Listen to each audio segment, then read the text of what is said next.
Okay, this is still a vector problem. Okay, it's still a vector problem, but we don't have two forces acting on a singular object. Okay, we do not have two forces acting on a singular object. Here's what we do have. I don't know why people are talking right now. A force of 30 pounds just keeps a box from sliding down the ramp inclined at 20 degrees. Find the weight of the box. If anybody's had physics, this is a very popular physics problem. Okay, talking about forces acting on an object. So here's what's happening. We're talking about 30 pounds being applied against this box to keep it from sliding down. Now, if we use some parallel lines here, you should be able to see, I got a triangle built here.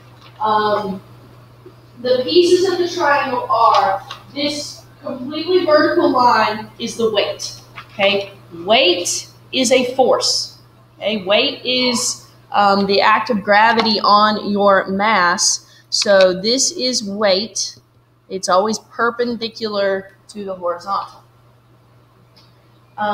The 30 pounds, hopefully you kind of see the way I do that arrow. It's parallel to this part of the triangle down here. So this is the force on the object. Okay, and this other one over here, it's perpendicular to the surface. That's what's called the normal force.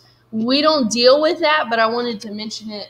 If you've had physics, or some of you will definitely have it in college, I want you to have at least heard that terminology before. The normal force is perpendicular to the surface. Okay? It forms a right angle right here with the surface.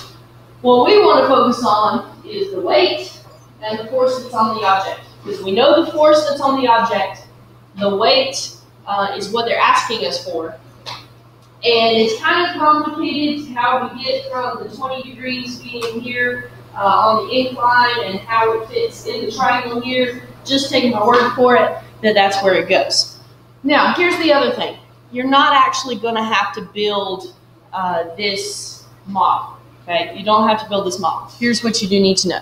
Here's how this always breaks down. Sine of the angle is equal to the force divided by the weight. Okay, if we look at that triangle, here's our angle, the force is opposite, the weight is the hypotenuse, so that's sine. Okay, this is all you have to remember for this problem. If you've got a box sliding down a ramp, it's sine of theta equals force over weight. Alphabetical order, F comes before W.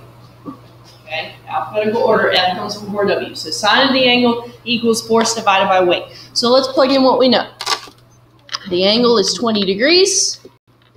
The force is 30 pounds. We're looking for the weight.